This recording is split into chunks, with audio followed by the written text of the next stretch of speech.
Hi, welcome to Ece Gurler Art. I have been asked this question so many times. How do you keep your artwork safe? Where can we keep our artwork?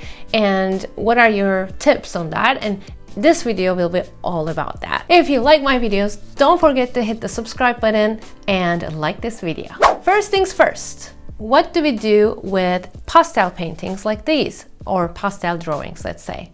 As you know, it is so easy to smudge pastel, and this is why I think it's a good idea to keep them somewhere safe. Either you can do this is the first trick. If you have a fixative spray, you can always use it, but something that you need to be careful about with these sprays are you need to have a thin layer, and you need to apply this from afar, maybe a feet away, and you have to shake it really well. Also, don't forget to ventilate the room because they are not very healthy to inhale. Let me show you. It's like child lock, and I can't open it because I'm a child. Yes. And then just like this.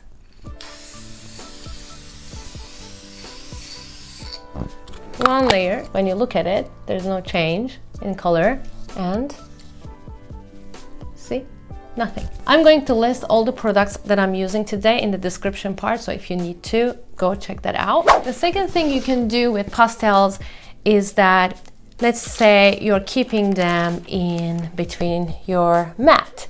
You can use a wax paper. You're taking your painting, putting the wax paper like this. If you want to attach a clip, I think you can do that. It's a smart idea.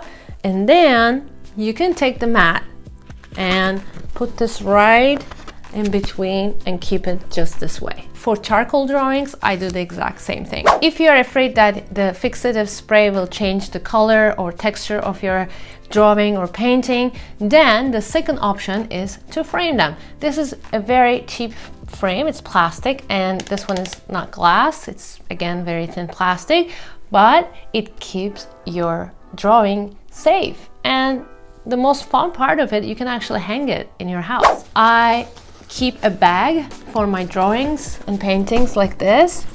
You know, I have the zipper and I have all these drawings like here, and in between them, again, either I have a wax paper or I have a paper like this that I don't use anymore, so that it prevents it from smudging. If you don't use a paper like this in between your drawings, this is what happens. Do you see?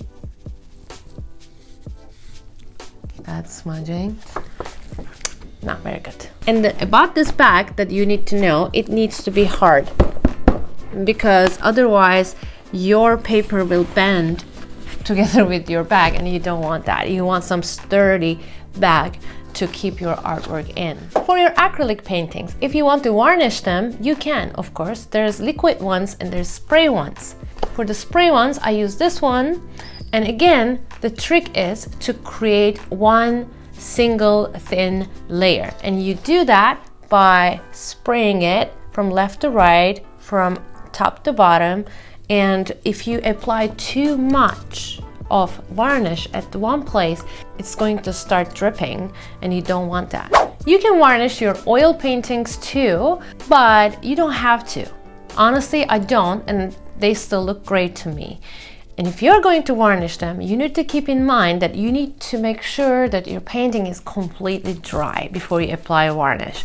Why? Because varnish dries so quickly, and if your paint is not dry yet, if it's wet, then the paint will crack, because you have the dry surface at the top and underneath is the fluid, and that's going to crack the uppermost layer. I think oil paintings are the least I'm worried about. I'm mostly worried about my charcoal drawings and my pastel drawings because they smudge a lot. Colored pencil drawings are not going to smudge easily, but if you want to keep them neat and tidy, you might want to frame them or keep them again in a mat. You don't necessarily have to worry about their smudging, but that doesn't mean that they might lose pigment. In time, as other surfaces kind of touch it, or maybe your other paintings will be superimposed and that pigment will be lost in the end. You don't need to do any varnish or any gloss on your drawings. I think that's the best part. You don't have to worry about a fixative spray for colored pencil drawings. So I think colored pencil works and oil painting works are the low maintenance ones, and I like that. Some people ask me why my acrylic painting cracks afterwards.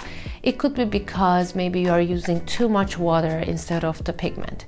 If you use more paint than water, if you are a little bit more generous about the paint, then you're less likely to have cracks in your acrylic paintings. Again, if you don't wait long enough for acrylic painting to dry and you add this varnish or gloss, then of course it is highly likely that it's going to crack. Hope you found this video helpful, guys. Next week I'm going to talk about a new technique that I learned about colored pencils. Hopefully you will like it.